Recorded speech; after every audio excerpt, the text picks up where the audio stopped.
Medical കോളേജിലും എല്ലാ വിദ്യാർത്ഥികളുടെയും അംഗീകാരം നേടിയെടുക്കാൻ കഴിഞ്ഞിട്ടുള്ള ഒരു പ്രിയങ്കരനായ വിദ്യാർത്ഥിയായിരുന്നു. അധ്യാപകരും വിദ്യാർത്ഥികളും പൊതുസമൂഹവും ഏറ്റവും അധികം സ്നേഹിച്ച ഒരു വിദ്യാർത്ഥിയായിരുന്നു ഡോക്ടർ സലീം. അതാണ് അദ്ദേഹത്തിൻ്റെ വിദ്യാർത്ഥി ജീവിത കാലഘട്ടം. MBBS കഴിഞ്ഞതിന് ശേഷം അദ്ദേഹം സിവിൽ സർവീസ് ആഗ്രഹിച്ചു. അതിൻ്റെ വഴികളിലൂടെ സഞ്ചരിച്ചു.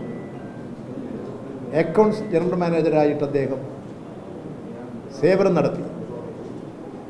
ഉയർന്ന തസ്തികയിൽ ജോലി ചെയ്ത് ഏതാണ്ട് ഒരു 5-6 വർഷക്കാലം വലിയ ശമ്പളം വാങ്ങി ജീവിച്ചു. പക്ഷെ അദ്ദേഹം അപ്പോൾ ജനങ്ങളോടൊപ്പമായി. അദ്ദേഹം അന്ന് ജനസേവനത്തിൻ്റെ വഴികളാണ് ചിന്തിച്ചത്. അങ്ങനെ തോന്നിയപ്പോൾ അദ്ദേഹത്തിൻ്റെ ചുറ്റുപാടിൻ്റെയും മറ്റ് സാഹചര്യത്തിൽ അദ്ദേഹം രാഷ്ട്രീയത്തിൽ ഇടതുപക്ഷ രാഷ്ട്രീയമല്ല സ്വീകരിച്ചത്. പക്ഷെ അദ്ദേഹത്തിൻ്റെ മനസ്സ് കൃഷിക്കാരോടും തൊഴിലാളികളോടും ഒപ്പമായിരുന്നു. ഇടതുപക്ഷ മനസ്സായിരുന്നു. ആ ഇടതുപക്ഷ മനസ്സുമായി അദ്ദേഹം കടന്നുപോയി. അങ്ങനെ ആ സേവന രംഗത്ത് പ്രവർത്തിച്ച് അദ്ദേഹം പൊതുരംഗത്ത് നിറഞ്ഞു നിൽക്കുന്ന അവസരത്തിലാണ് ഇവിടെ പാലക്കാട് അസംബ്ലി നിയോജക മണ്ഡലത്തിൽ തിരഞ്ഞെടുപ്പ് വരുന്നത്. ഏതാണ്ട് ഒരു 5-6 വർഷക്കാലം പ്രവർത്തിച്ച് വലിയ ശമ്പളം വാങ്ങി ജീവിച്ചിരുന്ന ഒരു ഉയർന്ന ഉദ്യോഗസ്ഥൻ, ഒരു ഡോക്ടർ, ഏത് രംഗത്തും പണമുണ്ടാക്കണമെങ്കിൽ പണമുണ്ടാക്കാനുള്ള സാഹചര്യമുള്ള ഒരു ഉന്നതനായ വ്യക്തിത്വമുള്ള ഒരു വ്യക്തി അത് രാജിവെച്ച് രാഷ്ട്രീയത്തിൽ പ്രവർത്തിക്കുന്നത് ഏറ്റവും അപൂർവമായ ഒരു സംഭവമാണ്. അങ്ങനെ പ്രവർത്തിച്ചുകൊണ്ട് രാഷ്ട്രീയത്തിൽ വന്ന അദ്ദേഹം വിശ്വസിച്ച രാഷ്ട്രീയത്തിൽ സത്യസന്ധതയും നീതിയും ലഭിക്കുന്നില്ല എന്ന് ബോധ്യമായി. അദ്ദേഹം വിശ്വസിച്ച കോൺഗ്രസ് പാർട്ടി വർഗീയ ശക്തികളുമായി കൂട്ടുചേരുകയാണ്. ഗാന്ധിജിയുടെ ആശയങ്ങളും ആദർശങ്ങളും നിഷ്പ്രഭമാക്കിക്കൊണ്ട് വ്യക്തി താല്പര്യങ്ങളുടെ പിന്നാലെയും സാമ്പത്തിക താല്പര്യങ്ങളുടെ പിന്നാലെയും കോൺഗ്രസും അതിൻ്റെ നേതാക്കളും സഞ്ചരിക്കുന്നു. രാജ്യത്തിൻ്റെ പുരോഗതി അവർക്കൊരു പ്രശ്നമേ അല്ല. അങ്ങനെയുള്ള നിലപാട് സ്വീകരിച്ച് പ്രവർത്തിച്ചതിൻ്റെ ഫലമായി വല്ലാത്ത തരത്തിൽ അദ്ദേഹം കോൺഗ്രസ് രാഷ്ട്രീയത്തോട്, വലതുപക്ഷ രാഷ്ട്രീയത്തോട് വിയോജിപ്പ് പ്രകടിപ്പിച്ചു. ആ വിയോജിപ്പിൽ നിന്നാണ് അദ്ദേഹം ഇടതുപക്ഷ പ്രസ്ഥാനങ്ങളിലേക്ക് കടന്നു വരുന്നത്. തീർച്ചയായും ഇടതുപക്ഷ പ്രസ്ഥാനങ്ങൾ, വിശിഷ്യ കമ്മ്യൂണിസ്റ്റ് പാർട്ടി, മാർക്സിസ്റ്റ്, ഈ തെരഞ്ഞെടുപ്പ് ഘട്ടത്തിൽ ഏറ്റവും യോഗ്യനായ, ഈ മണ്ഡലത്തിൽ മത്സരിക്കാൻ ഏറ്റവും അർഹതയുള്ള, ജനസേവന പാരമ്പര്യമുള്ള, ജനങ്ങളിൽ ജീവിതമർപ്പിക്കാൻ പ്രതിബദ്ധതയോടുകൂടി വൻ ശമ്പളം ലഭിക്കുന്ന ജോലി ഉപേക്ഷിച്ച് പൊതുരംഗത്ത് പ്രവർത്തിച്ച ആ നല്ല ചെറുപ്പക്കാരനെ ഇവിടെ സ്ഥാനാർത്ഥിയാക്കി ഈ തെരഞ്ഞെടുപ്പ് പോരാട്ടത്തിൽ അണിനിരത്തുകയാണ്. ഈ നാടിൻ്റെ സമഗ്ര മേഖലയിൽ, പാലക്കാടിൻ്റെ സമഗ്ര മേഖലകളിൽ വികസന മുരടിപ്പാണിപ്പോൾ. ആ വികസന മുരടിപ്പിനെ മാറ്റിമറിച്ച് വികസനോന്മുഖമായൊരു പാലക്കാട്, ഇവിടെ കാർഷിക മേഖല, നഗരമേഖലകൾ, അതുപോലെ തന്നെയുള്ള മറ്റ് ജനവാസ മേഖലകൾ, ഇവിടെയെല്ലാമുള്ള പിന്നോക്കാവസ്ഥ പരിഹരിച്ചുകൊണ്ട് ഈ പാലക്കാടിനെ ഐശ്വര്യസമ്പുഷ്ടമാക്കാൻ മനസ്സിൽ ഒരുപാട് പ്രതീക്ഷകൾ വെച്ചുകൊണ്ട്, ഒരുപാട് ആശയങ്ങൾ വെച്ചുകൊണ്ട്, ഒരുപാട് ആശയങ്ങൾ ക്രമീകരിച്ചുകൊണ്ട് തൻ്റെ വിദ്യാഭ്യാസ കാലഘട്ടത്തിലും തുടർന്ന് നേടാൻ കഴിഞ്ഞിട്ടുള്ള ആധുനിക സാങ്കേതിക വിദ്യയുടെ പരിജ്ഞാനം, ഒരു പ്രതിഭാശാലിയായി ഉയർന്നു വന്ന് ആ പ്രതിഭയിലൂടെ ഈ പാലക്കാട് പ്രദേശത്തെ ഏറ്റവും മെച്ചപ്പെട്ട നിലയിൽ ഉയർത്തിക്കൊണ്ടുവരാനുള്ള ഒരു പരിശ്രമത്തിലാണ് അദ്ദേഹത്തിൻ്റെ രാഷ്ട്രീയ പ്രവർത്തനം നാടിൻ്റെ നന്മയ്ക്ക് വേണ്ടിയിട്ടുള്ളതാണ്. സ്ഥാനമാനങ്ങൾക്ക് വേണ്ടി പിന്നാലെ നടന്ന് സ്ഥാനമാനങ്ങൾ നേടുക എന്നുള്ളതല്ല. ജനസേവനം, മനുഷ്യൻ്റെ വേദനകൾ മനസ്സിലാക്കുക.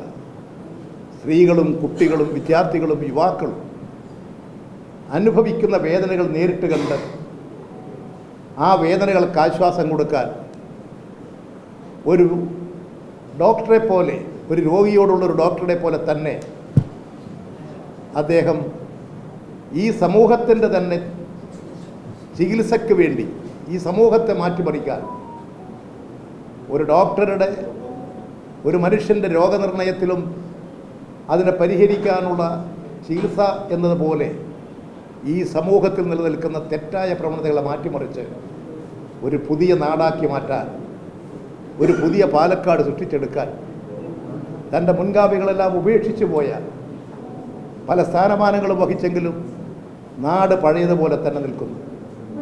അതിനെ മാറ്റിമറിക്കാനുള്ള ഒരു പുതിയ പാലക്കാട് സൃഷ്ടിച്ചെടുക്കാനുള്ള വലിയ പ്രതീക്ഷയോടു കൂടിയിട്ടാണ് ഡോക്ടർ സരിൻ ഈ നിയോജക മണ്ഡലത്തിൽ ജനവിധി തേടുന്നത്. തീർച്ചയായും പാലക്കാട്ടെ ജനതയുടെ ഒരു മഹാഭാഗ്യമായിട്ടാണ് ഞാൻ കാണുന്നത്. ഇവിടെ സരിൻ ജയിക്കും. സരിൻ ജയിക്കേണ്ടത് ജനങ്ങളുടെ ആവശ്യമാണ്. ഈ നാടിൻ്റെ പുരോഗതിക്ക് ആവശ്യമാണ്. ഇവിടുത്തെ കർഷക ജനസാമാന്യത്തിന് ആവശ്യമാണ്.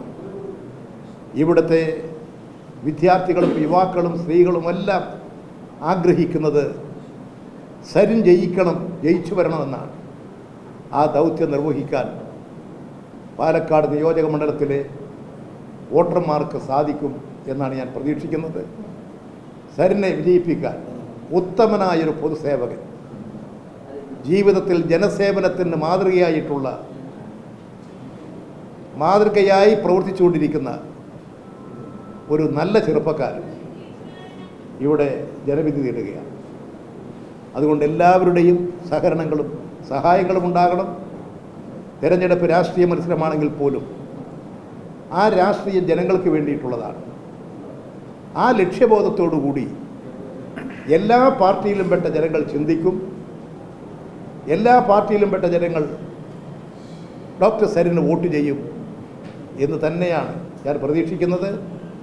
വലിയ പ്രതീക്ഷയാണ് പാലക്കാട് മണ്ഡലത്തിലെ ജനങ്ങൾ വെച്ചു പുലർത്തുന്നത്.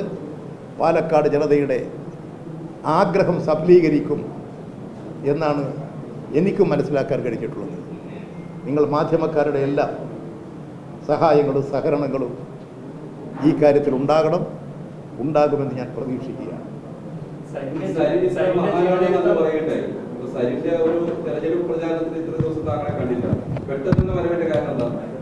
പെട്ടെന്നല്ല, എല്ലാം ഓരോരുത്തരും വരുന്നതും പോകുന്നതും ചിലപ്പോൾ പെട്ടെന്നായിരിക്കും.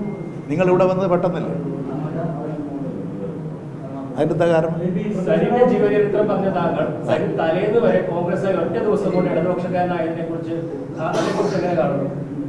കോൺഗ്രസ്സുകാരനായിരുന്നു. അദ്ദേഹത്തിൻ്റെ മനസ്സ് ഒരു ഇടതുപക്ഷ മനസ്സായിരുന്നു. അങ്ങനെയാണ് പലരും ഇടതുപക്ഷത്തോടൊപ്പം വന്നിട്ടുള്ളത്.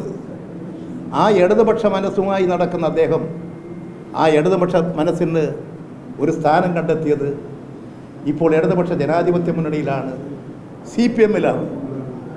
അതാണ് അദ്ദേഹത്തിൻ്റെ പ്രത്യേകത. ഒരു വൻതുക ശമ്പളം പറ്റി പ്രവൃത്തി ചെയ്തുകൊണ്ടിരിക്കുന്ന ഒരാൾ ആ ജോലി ഉപേക്ഷിച്ച് സാമൂഹ്യ സേവനത്തിന് ഇറങ്ങുകയല്ലേ? ആ മാഹാത്മ്യത്തെ എന്തുകൊണ്ട് കാണുന്നില്ല? നിങ്ങൾ ആ മാഹാത്മ്യത്തിന് പ്രാധാന്യം കൊടുക്കണം.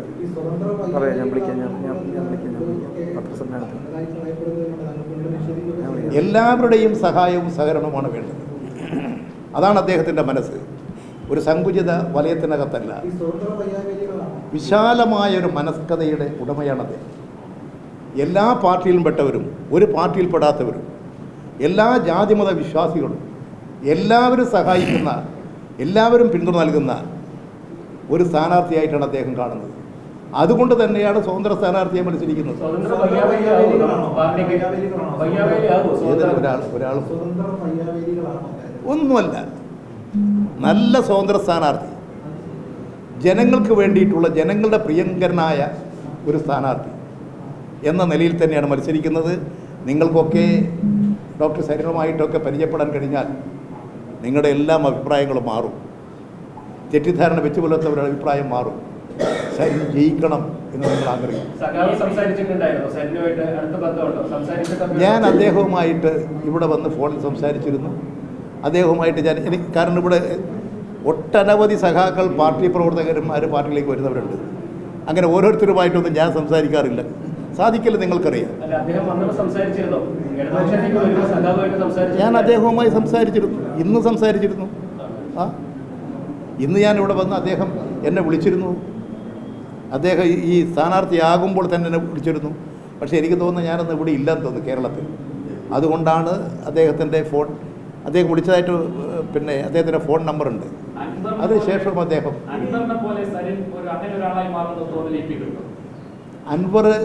അൻവറിന് ഏതെങ്കിലും ഒരാൾക്ക് പകരം വേറൊരാളാകുമെന്ന് ഞാൻ കണക്കാക്കുന്നില്ല. എല്ലാ മനുഷ്യനും പ്രത്യേക വ്യക്തിത്വമുണ്ട്. ഇവിടെ നിങ്ങൾ ഇദ്ദേഹത്തിൻ്റെ സവിശേഷത ഉയർത്തിപ്പിടിക്കൂ. നിങ്ങൾ അദ്ദേഹത്തിന് താരതമ്യപ്പെടുത്താൻ വേണ്ടിയിട്ട് ഓരോ വാക്കുകൾ ഉപയോഗിക്കുന്നത് ഗുണകരമാണോ?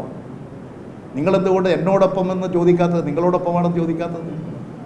നിങ്ങളുടെ വ്യക്തിത്വം കുറഞ്ഞതുകൊണ്ടാണോ? ഓരോ മനുഷ്യനും അവരവരുടേതായിട്ടുള്ള പ്രത്യേകതകളുണ്ട്.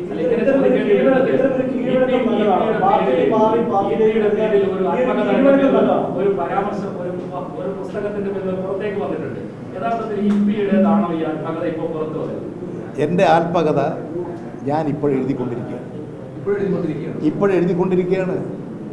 അത് പൂർത്തിയായനില്ല. ഇന്നലെ രാവിലെയാണ് കണ്ടത്.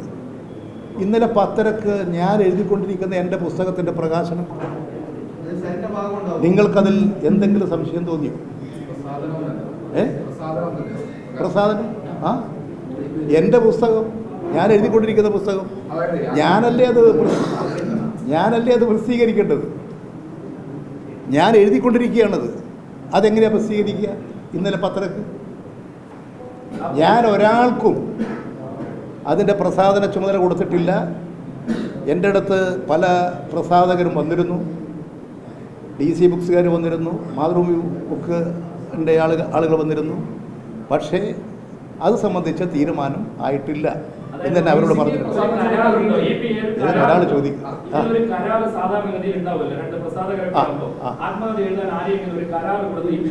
ഒരാളെ എൻ്റെ ആത്മകഥ എഴുതാൻ കരാർ കൊടുത്താൽ ആത്മകഥയാവും. നിങ്ങൾ ആദ്യം ധരിക്കേണ്ടത് ഞങ്ങളൊക്കെ ആത്മകഥ എഴുതുമ്പോൾ അവരവർ തന്നെ എഴുതുക. ഇതാരെങ്കിലും കൂലിക്കെഴുതിക്കുന്ന പരിപാടിയൊന്നും ഞങ്ങൾക്ക്. ഞാനാണ് എഴുതുന്നത്. ഞാൻ എഴുതി കഴിഞ്ഞാൽ എൻ്റെ ഹാൻഡ് റൈറ്റ് വളരെ മെച്ചപ്പെട്ട ഹാൻഡ് റൈറ്റ് അല്ല, ഒന്ന് മനസ്സിലാക്കി. അപ്പോൾ ഞാൻ എഴുതി കഴിഞ്ഞാൽ അത് ഒന്ന് തയ്യാറാക്കി വാചകശുദ്ധി വരുത്തി, ഭാഷാശുദ്ധി വരുത്തി തയ്യാറാക്കാൻ ഒരു നല്ല എഴുത്ത് രംഗത്ത് പരിചയമുള്ള ഒരാളെ അങ്ങ് ഏൽപ്പിക്കുന്നുണ്ട്. ഇതിപ്പോൾ ഇന്നലെ തുടങ്ങിയതല്ല. ഇത് കുറേ കാലമായി എൻ്റെ ഈ ആത്മകഥ എഴുതാൻ തുടങ്ങിയിട്ട്. ഞാൻ ആ കാര്യങ്ങളെല്ലാം പരിശോധിക്കുകയാണ്. അതിൻ്റെ അടിസ്ഥാനത്തിൽ എൻ്റെ പുസ്തകം പ്രസിദ്ധീകരിക്കാൻ എനിക്ക് അധികാരമുള്ളൂ. ഞാൻ ആരെയും ചുമതലപ്പെടുത്തിയിട്ടില്ല. ഒരു DC ബുക്കും പിന്നെ ഞാൻ പ്രസിദ്ധീകരിക്കാൻ അധികാരപ്പെടുത്തിയിട്ടില്ല, ചുമതല കൊടുത്തിട്ടില്ല. ഇതിലിപ്പോൾ എൻ്റെ ബുക്കിൻ്റെ അതിൻ്റെ കവർ പേജ് പോലെ എന്താണെന്ന് എനിക്കറിഞ്ഞുകൂടാ. ഇന്നലെയാണ് കാണുന്നത്. അതിൻ്റെ ആമുഖം എഴുതണ്ടേ, മുഖവരി എഴുതണ്ടേ, അതിൻ്റെ കൺക്ലൂഷൻ വേണ്ടേ? നിങ്ങൾ എന്തുകൊണ്ട് അതിനെക്കുറിച്ച് ചിന്തിക്കുന്നില്ല?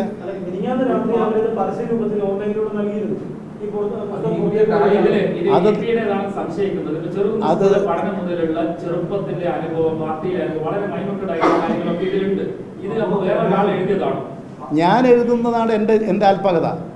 അത് ഞാൻ അധികം താമസിയാതെ തന്നെ ഇപ്പോൾ ഇന്നത്തെ ഈ സാഹചര്യത്തിൽ ഞാൻ എഴുതിയിട്ടുള്ള എൻ്റെ ആത്മകഥ ഞാൻ അടിയന്തരമായും അധികം താമസിയാതെ പ്രസിദ്ധീകരിക്കും.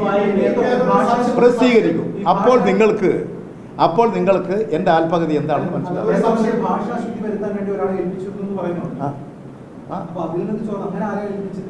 സാധാരണഗതിയിൽ എൻ്റെ അങ്ങനെ ചോർന്നു പോകാൻ സാധ്യതയുള്ള ഒരാളല്ല.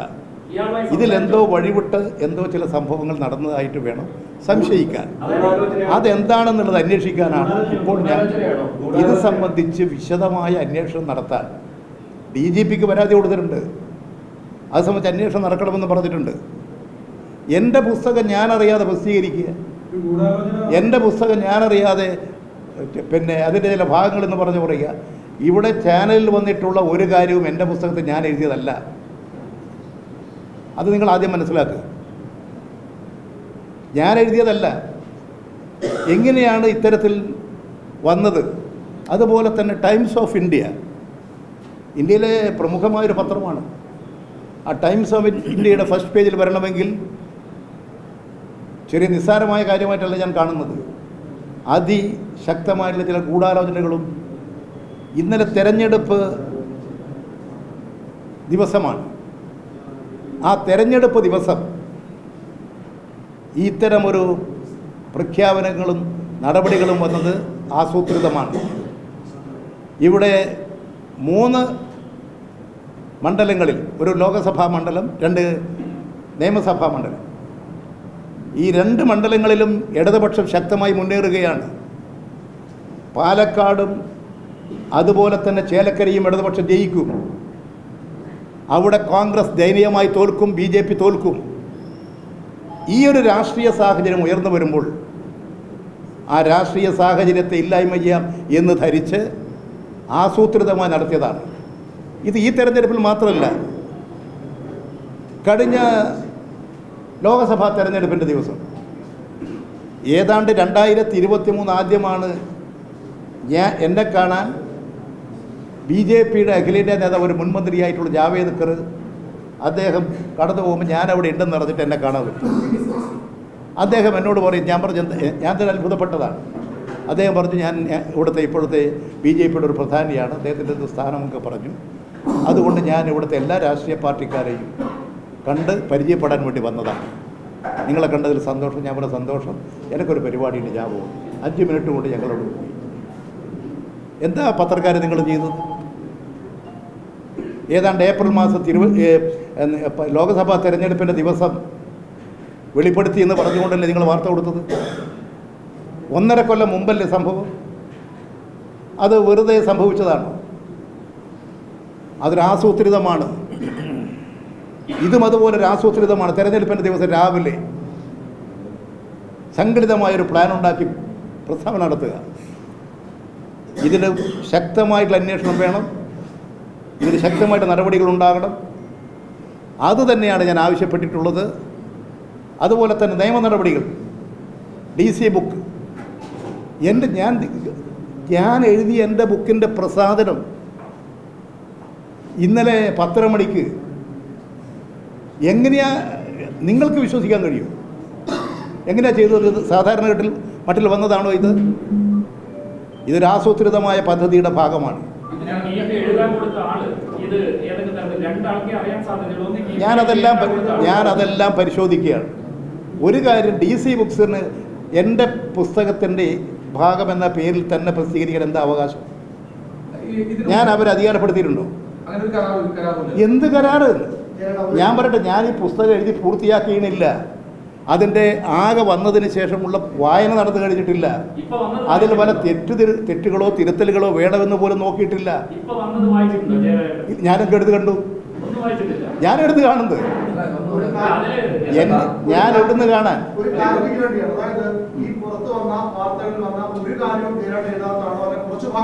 ഈ നിങ്ങൾ ഇന്നലെ ചാനലിൽ പ്രക്ഷേപണം നടത്തിയ എല്ലാ കാര്യം എനിക്ക് അറിഞ്ഞുകൂടാ. അതാണ് ഞാൻ കണ്ടത്. അതുകൊണ്ടാണ് ഞാൻ പറയുന്നത്. ഇനി എന്തെങ്കിലും ഉണ്ടോ എന്നുള്ളത് വായിച്ചാലേ പറയാൻ പറ്റൂ. എൻ്റെ പുസ്തകത്തിൻ്റെ പേരിൽ എന്തടിസ്ഥാനത്തിലാണ് ഇങ്ങനെ പ്രസിദ്ധീകരിക്കുന്നത്? ആ പറഞ്ഞിരിക്കുന്ന ഒരു കാര്യവും ഞാൻ എഴുതിയതല്ല. എങ്ങനെ വന്നു? അങ്ങനെയാണെങ്കിൽ ഈ അങ്ങയുടെ പുസ്തകം പ്രസാദനം ചെയ്തു എന്ന് പറഞ്ഞ് പുറത്തിറങ്ങുന്നു എന്നാണ് പറയുന്നത്. പ്രസാദനം ചെയ്തു എന്ന് പറഞ്ഞ് DC ഒരു ഫേസ്ബുക്ക് പോസ്റ്റ്, അവരുടെ ട്വിറ്റർ ഹാൻഡിലും ഫേസ്ബുക്ക് ഹാൻഡിലും ഒക്കെ എടുത്തിട്ടുണ്ട്. അത് ജയരാജനെ ടാഗ് ചെയ്തിട്ടുണ്ട്. ജയരാജന്റെ പേരിനോട് കൂടി ആ പേജിനോട് കൂടി ടാഗ് ചെയ്തിട്ടുണ്ട്. എന്നിട്ട് ജയരാജൻ അറിഞ്ഞിട്ടില്ല.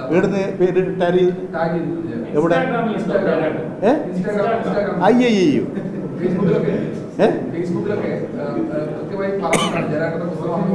അതാരെങ്കിലും ഇൻസ്റ്റാഗ്രാമിലോ ഫേസ്ബുക്കിലോ കൊടുത്താൽ ഞാൻ ഉത്തരവാദി?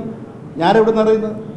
ഞാൻ ഇന്ന് അറിയുന്നത് ഇന്നലെ രാവിലെ ഉറങ്ങി എഴുന്നേറ്റ് എനിക്കൊരു പരിപാടിക്ക് പോകണം. ഇറങ്ങി നോക്കുക, ടെലിവിഷൻ ചാനൽ വെച്ചപ്പോഴാണ് ഇത് കാണുന്നത്. അപ്പോഴ് തന്നെ ഞാൻ വിളിച്ചു DC ബുക്കിൻ്റെ ആളെ. ഇങ്ങനെ നിങ്ങളുടെ കൊടുത്തു എന്ന് പറഞ്ഞ് ഇങ്ങോട്ട് വാർത്ത കാണുന്നുണ്ടല്ലോ. അപ്പോൾ അവർ പറഞ്ഞു അതിൻ്റെ ആൾ ഇവിടെ ഇല്ല, അദ്ദേഹം വിദേശത്താണ്. ഞാൻ അയാളോട് അടിയന്തരമായി വിളിക്കാൻ പറ. ഞാൻ എന്നിട്ട് അതിൻ്റെ ഒരു സ്ത്രീ പിന്നെ വിളിച്ചു. ഞാൻ ചോദിച്ചപ്പോൾ അവർ പറഞ്ഞു ഞങ്ങൾക്ക് ഇതൊന്നും അറിയില്ല സാർ. DC ബുക്സിൻ്റെ ആൾ തന്നെ വിളിച്ചു എന്നെ ഒരു അരമണിക്കൂർ കഴിയുമ്പോൾ. അയാൾ വിദേശത്താണ്. ഞാൻ ചോദിച്ചു എങ്ങനെയാണ് നിങ്ങൾ ഞാൻ എഴുതിക്കൊണ്ടിരിക്കുന്ന പുസ്തകത്തിൻ്റെ ഭാഗമെന്ന് പറഞ്ഞിട്ട് നിങ്ങൾ ഇത്തരത്തിൽ വാർത്ത കൊടുത്തത്? അപ്പോൾ അയാൾ പറഞ്ഞു ഞാൻ അറിഞ്ഞിട്ടില്ല, ഞാൻ പരിശോധിക്കാം, അത് കോട്ടയത്ത് നിന്നായിരിക്കും. പിന്നെ പരിശോധിച്ചിട്ടില്ല, എന്നോട് പറഞ്ഞിട്ടില്ല. ഞാൻ കൊടുക്കാത്ത കാര്യം ഞാനിതിലാ ചോദിക്കേണ്ട കാര്യം. എന്ത് കാര്യത്തിന് ഞാൻ കരാർ കൊടുക്കാത്ത ഞാൻ അയാളോട് ചോദിക്കണോ? അതിനല്ലേ ഞാൻ ചോദിച്ചത്. ഞാൻ അയാളോട് നിങ്ങൾ കരാർ എന്തിനോട് ചോദിക്കണം? അതുകൊണ്ടല്ലേ ഞാൻ വക്കീൽ നോട്ടീസ് അയച്ചത്. എഴുതാൻ കൊടുത്ത ആളുകളോട് പരിശോധിക്കാൻ പറഞ്ഞിട്ടുണ്ട് ഞാൻ. ഇതെങ്ങനെയാണ് നിങ്ങളെ ഇങ്ങനെ ചോർത്തിട്ടുണ്ടോ ഏതെങ്കിലും ഭാഗം നോക്കിയിട്ടുണ്ട്, അവരോട് നോക്കാൻ പറഞ്ഞിട്ടുണ്ട്. അയാൾ സാധാരണഗതിയിൽ വിശ്വസിക്കാവുന്ന ആളാണ്, പത്രപ്രവർത്തകരാണ്. ഇന്നിവർ അങ്ങനെ എന്തെങ്കിലും ഒരു തെറ്റ് ചെയ്തിട്ടുള്ള ഒരു കാര്യമില്ല. അത് അദ്ദേഹത്തോട് പരിശോധിക്കാൻ പറഞ്ഞിട്ടുണ്ട്. അദ്ദേഹത്തിന് ഞാൻ എഴുതി കൊടുത്ത് അദ്ദേഹം തയ്യാറാക്കിയിട്ടുള്ളതിൽ നിന്ന് ഇത് മോഷണം പോയിട്ടുണ്ടോ, ഇത് എങ്ങോട്ട് നഷ്ടപ്പെട്ടു പോയിട്ടുണ്ടോ, ഏതെങ്കിലും ആളുകൾ സൂത്രത്തിൽ കൈവശപ്പെടുത്തിയിട്ടുണ്ടോ എന്ന കാര്യം പരിശോധിക്കാൻ അദ്ദേഹത്തോട് പറഞ്ഞിട്ടുണ്ട്. അദ്ദേഹം ഇന്നലെ ഇല്ല, അദ്ദേഹം പുറത്തൊരു സ്ഥലത്ത് പോയതാണ്. 2 ദിവസം കഴിഞ്ഞാൽ അത് തിരിച്ചു വരും. അപ്പോഴേക്ക് അദ്ദേഹം വന്ന് ഇത് പരിശോധിക്കാമെന്ന് പറഞ്ഞിട്ടുണ്ട്.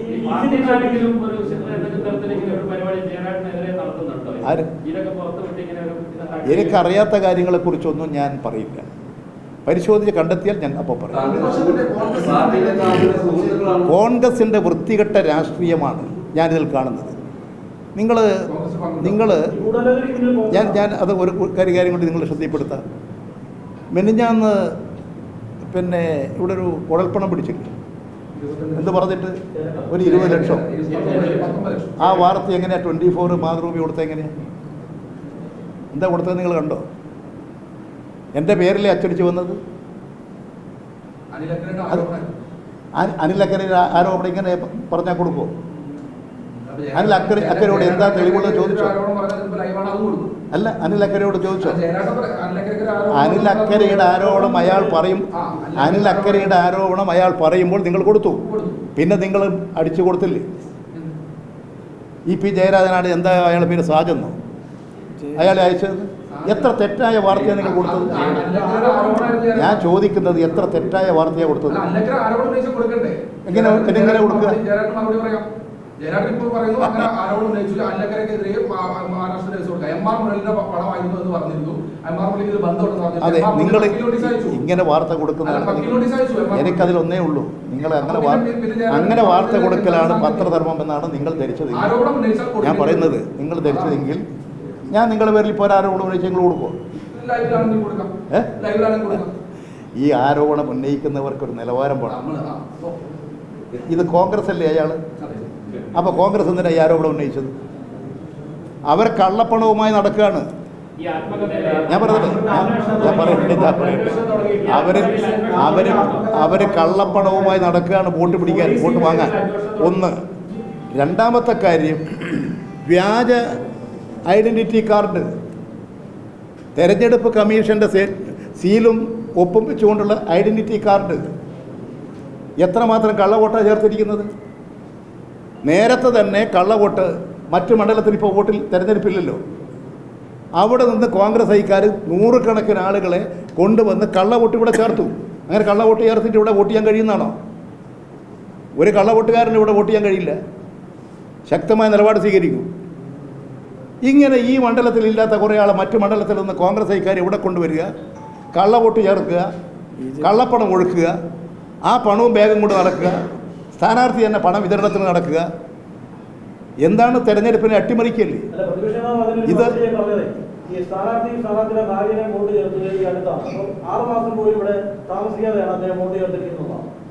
നിയമ നടപടി സ്വീകരിച്ചോളൂ. നിയമപരമായിട്ട് നിങ്ങൾക്ക് നിയമപരമായ നടപടി സ്വീകരിക്കും. ഇത്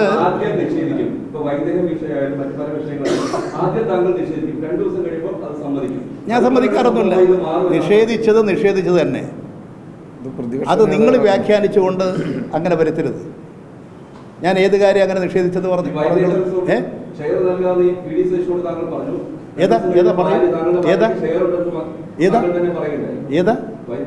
വൈദേഹെന്ന രാജീവ് ചന്ദ്രശേഖരൻ എന്താ അതിലുള്ളത്? രാജീവ് ചന്ദ്രശേഖരൻ എന്താ നിങ്ങൾ മനസ്സിലാക്കിയത് പറ? എന്താ അതിലുള്ളത്? രാജീവ് ചന്ദ്രശേഖരനും അതുമായിട്ട് എന്താ ബന്ധം? നിങ്ങൾ മനസ്സിലാക്കണം. ഇതാ നിങ്ങൾ ധരിച്ചു വെച്ചിരിക്കുന്നത്. അല്ല, ഞാനിത് കേട്ടെ. ഇതാ നിങ്ങൾ ധരിച്ചു വെച്ചിരിക്കുന്നത്. ഇത് വെച്ചിട്ടാണ് നിങ്ങൾ സമീപിക്കുന്നത്. ആദ്യം നിങ്ങൾ ഈ കാര്യങ്ങൾ മനസ്സിലാക്കും. തെറ്റുകൾക്കെതിരായിട്ട് നിലപാട് സ്വീകരിക്കും. DCയുമായിട്ട് ഒരു കരാറുമില്ലെന്ന് മാത്രമല്ല, ഞാനിത് കൊടുക്കാൻ തീരുമാനിച്ചിട്ടില്ലെന്ന്. കൊടുത്തു. അല്ല, ഇന്നലെ കൊടുത്തിട്ടല്ലേ ഉള്ളൂ.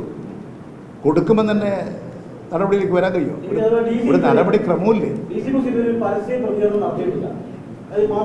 അത് അവരോട് ചോദിക്കണം. അത് നിങ്ങൾ അവരോട് ചോദിച്ചാൽ മതി.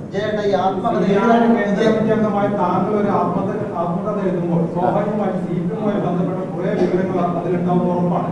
അത്തരം സാഹചര്യങ്ങളിലൊക്കെ പാർട്ടി പരിശോധിച്ചതിന് ശേഷം മാത്രമാണ് ആത്മകഥകളൊക്കെ പുറത്തിറക്കുക. താങ്കൾ പാർട്ടിയിൽ നിന്ന് ഇക്കാര്യം അറിയിച്ചിരുന്നു? അല്ല, അത് നിങ്ങൾക്ക് അറിയാത്തത് കൊണ്ട് അജ്ഞതയാണ് ഈ പറയുന്നത്. ഒരാൾക്ക് ആത്മകഥ എഴുതാൻ അയാൾക്ക് അധികാരമുണ്ട്. ആത്മകഥ അങ്ങനെ എഴുതുന്നത് ലഘുലേഖകളാകട്ടെ, പുസ്തകങ്ങളാകട്ടെ, ആത്മകഥയാകട്ടെ, അത് പ്രസിദ്ധീകരിക്കുന്നതിന് മുൻപ് പാർട്ടി അനുവാദം വാങ്ങണം. ഞാൻ എൻ്റെ പുസ്തകം ഇതുവരെ തയ്യാറായില്ല. തയ്യാറായി കഴിഞ്ഞ് ഞാനിത് പ്രസാദനം ചെയ്യുന്നതിന് മുമ്പ് ഇതിൻ്റെ കോപ്പി എൻ്റെ പാർട്ടിയെ കാണിച്ച് പാർട്ടി പരിശോധിച്ചിട്ട് ഇനി അനുവാദം തന്നാലേ എനിക്ക് പ്രസിദ്ധീകരിക്കാൻ പറ്റൂ. ഞങ്ങൾക്ക് വിദേശത്ത് പോകണമെങ്കിൽ പാർട്ടി അനുമതി വേണം, എന്നാലേ പോകാൻ പറ്റൂ. DC ബുക്കിൽ എന്ത് ചർച്ച നടത്താൻ അവരെന്നോട് കൊണ്ടിരിക്കുന്നു. അത് ഞങ്ങൾ പ്രസിദ്ധീകരിക്കട്ടെ. ഞാൻ എന്നോട് ചോദിച്ചിരുന്നു, ആര്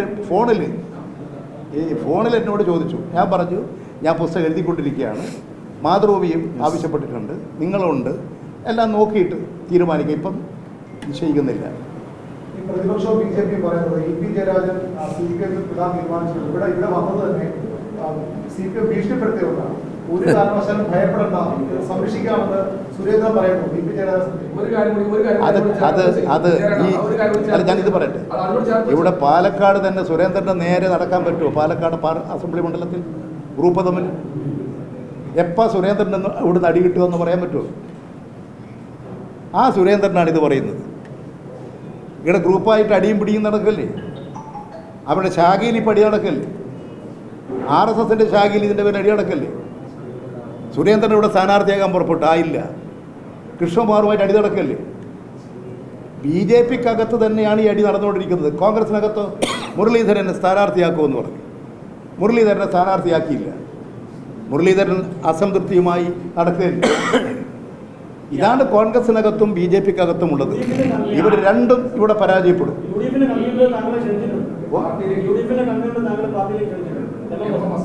അയാൾക്ക് മാനസിക രോഗമുണ്ടോ? ഈ ആത്മകഥയിൽ ഒരു ആസൂത്രണം ഉണ്ടായി എന്ന് പറയുന്നത് ഇപ്പോൾ വന്നതിൽ ഇതിൽ ആരുണ്ട് എന്നാണ് താങ്കൾ കരുതുന്നത്? പാർട്ടിക്കകത്തുള്ള ആളാണോ പുറത്തുള്ള ആളാണോ ഒരു ആസൂത്രണം? ഇത് ഞാൻ നിങ്ങൾ ഒരു പ്രാവശ്യം അത് ചോദിച്ചു. അതിന് ഞാനൊരു മറുപടിയും പറഞ്ഞു. ഈ കാര്യങ്ങളെല്ലാം പരിശോധിച്ച് വ്യക്തത വരുത്തിയാലേ എനിക്ക് പറയാൻ പറ്റും. ആരാണെന്നുള്ളത് അന്വേഷിച്ചാലല്ലേ പറയാൻ പറ്റൂ. സുഹൃത്തെ,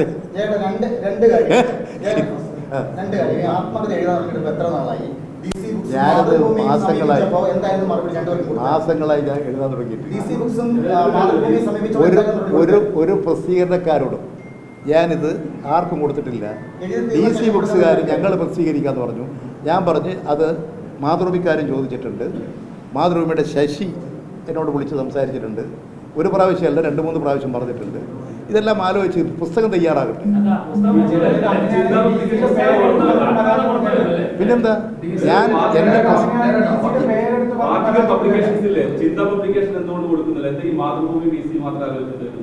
ഇവിടുത്തെ എല്ലാ പുസ്തകങ്ങളും ഇങ്ങനെ തന്നെയാണോ കൊടുക്കേണ്ടത് എന്നാണോ നിങ്ങളുടെ അഭിപ്രായം? ചിന്ത ചിന്തയിൽ തന്നെ കൊടുക്കണമെന്നാണോ? അല്ല, നിങ്ങളുടെ പുസ്തകങ്ങൾ ചിന്തയിൽ കൊടുക്കുമോ?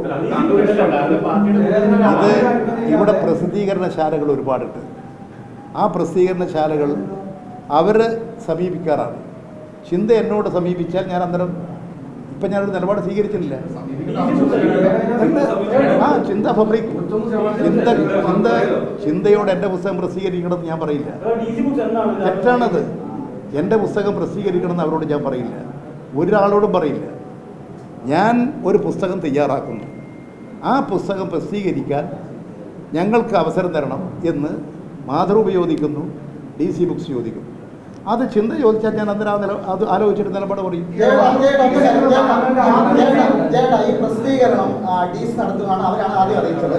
പക്ഷേ ഈ പരാതി DGP കൊടുത്തതിൽ DCക്കെതിരെ ഒരു പരാമർശമില്ല. അത് എന്തുകൊണ്ടായിരിക്കും? ഉണ്ടല്ലോ, DCക്കെതിരെ പരാമർശം എൻ്റെ ഇത് സംബന്ധിച്ച് അന്വേഷിക്കാനാണ് ഇപ്പോൾ പറഞ്ഞിട്ടുള്ളത്. അതിൽ DC ഉൾപ്പെടുത്തും. അത് അന്വേഷണത്തിൻ്റെ ഭാഗമായി വരുമല്ലോ. ഇനി എൻ്റെ അടുത്തുനിന്ന് സ്റ്റേറ്റ്മെൻറ്റ് എടുക്കുമ്പോൾ ഞാനത് പറയല്ലോ. അവരെൻ്റെ അടുത്ത് സ്റ്റേറ്റ്മെൻറ്റ് എടുക്കും, ഞാൻ ഈ കാര്യങ്ങൾ തന്നെ പറയും. നിങ്ങൾക്കതാണ് ഇപ്പോഴും മനസ്സിലാകാത്തത്. ഞാൻ പ്രസാദ് എഴുതിക്കൊണ്ടിരിക്കുന്നൊരു പുസ്തകം ഞാൻ അറിയാതെ അതിലെ കുറേ കാര്യങ്ങൾ ഈ ചാനലിൽ വരുന്നു, ടൈംസ് ഓഫ് ഇന്ത്യയിൽ വരുന്നു.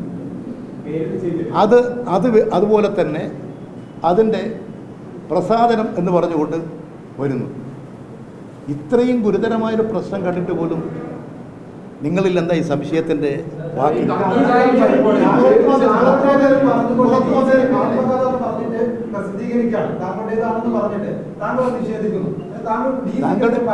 എനിക്ക് മനസ്സിലായി, നിങ്ങൾ പറഞ്ഞു മനസ്സിലായില്ല. അതായത് താങ്കളുടെ ആത്മകഥയുടെ ഭാഗങ്ങൾ ആണെന്ന് പറഞ്ഞിട്ട് DC ഒരു FB കുറിപ്പിടുന്നുണ്ട്, താങ്കളുടെ പ്രസിദ്ധീകരിക്കുമെന്ന് പറഞ്ഞിട്ട്.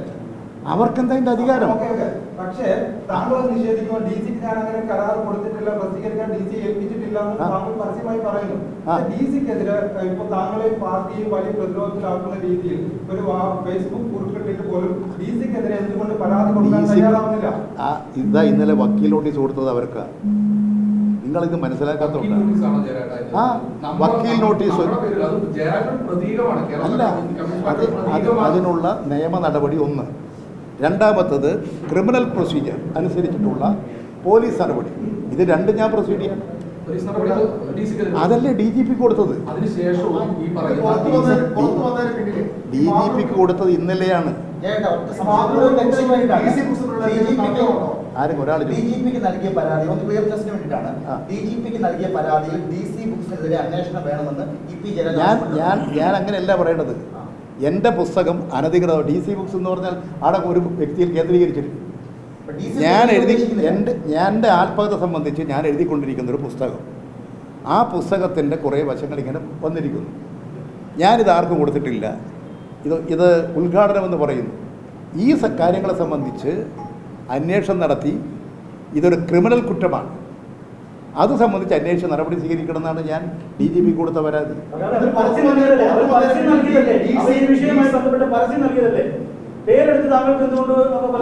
എൻ്റെ ബുക്കിന്റെ പരസ്യം കൊടുക്കാൻ നിങ്ങൾക്ക് എന്താ അധികാരം? ഞാൻ അതാണ് നിയമ നടപടികൾ ചെയ്തത്.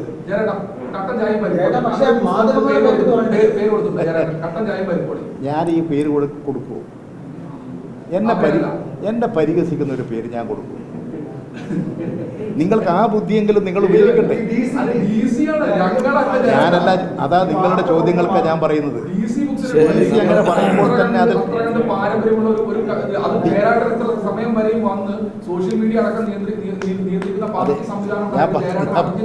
ഞാൻ പറഞ്ഞു വരുന്നത് ഈ ആത്മകഥയിൽ തന്നെ കേന്ദ്രീകരിക്കണ്ട.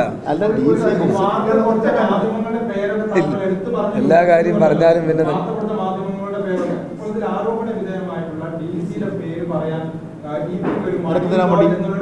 എനക്കെന്തിനാ മടി?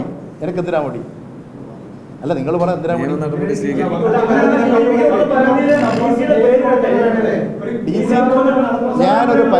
ഞാനൊരു പരാതി കൊടുക്കുന്നത് വസ്തുതാപരമായി എൻ്റെ അറിവുകൾ വെച്ചുകൊണ്ട് കൊടുക്കുകയാണ്. അത് രണ്ട് വഴിയാണ്. ഒന്ന് നിയമ നടപടി, അത് DC ബുക്സിൻ്റെ ആൾക്ക് നോട്ടീസ് അയച്ചു കഴിഞ്ഞു, ലീഗൽ നോട്ടീസ് അയച്ചു കഴിഞ്ഞു. മറ്റേത് ക്രിമിനൽ പ്രൊസീജിയർ അനുസരിച്ച് ഞാൻ അറിയാതെ ഞാൻ എഴുതിക്കൊണ്ടിരിക്കുന്ന പുസ്തകം ആ പുസ്തകം പ്രസിദ്ധീകരിക്കണമെങ്കിൽ ഒരുപാട് പ്രോസസ്സുണ്ട്. അതെല്ലാം കഴിഞ്ഞിട്ടേ പ്രസിദ്ധീകരിക്കാൻ പറ്റൂ. അത് ക്രിമിനൽ നടപടിക്രമം ഗുരുതരമായ കുറ്റമാണ്. അത് അന്വേഷിക്കണമെന്നാവശ്യപ്പെട്ടുകൊണ്ട് DGP കൊടുക്കുന്നു. ഇതാണ് ചെയ്യേണ്ടത്.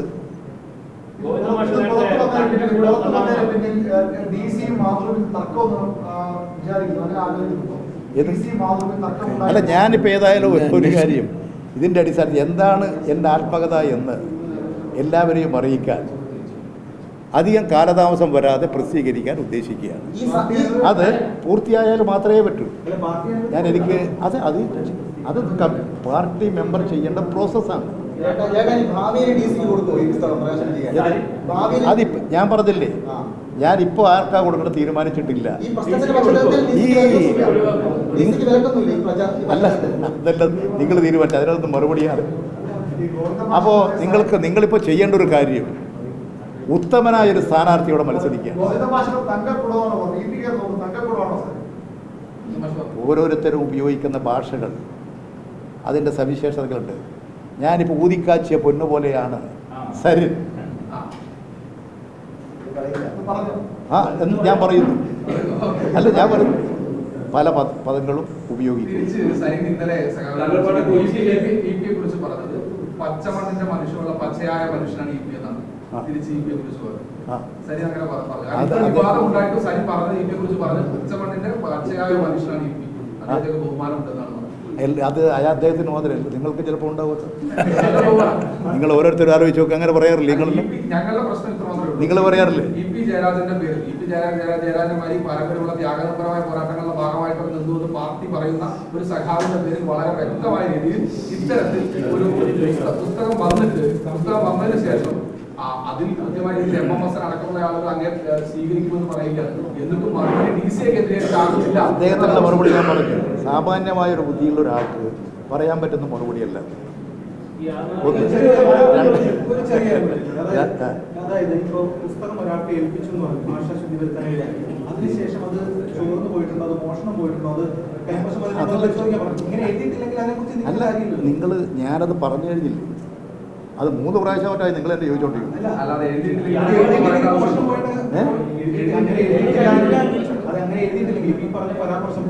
ഒരു കാര്യം എനിക്ക് ഉറപ്പിച്ച് പറയാൻ കഴിയും, ഈ ടെലിവിഷനിൽ വന്നിട്ടുള്ള ചാനലുകളിൽ വന്നിട്ടുള്ളതെല്ലാം ഞാൻ എഴുതിയ പുസ്തകത്തിലുള്ളതല്ല.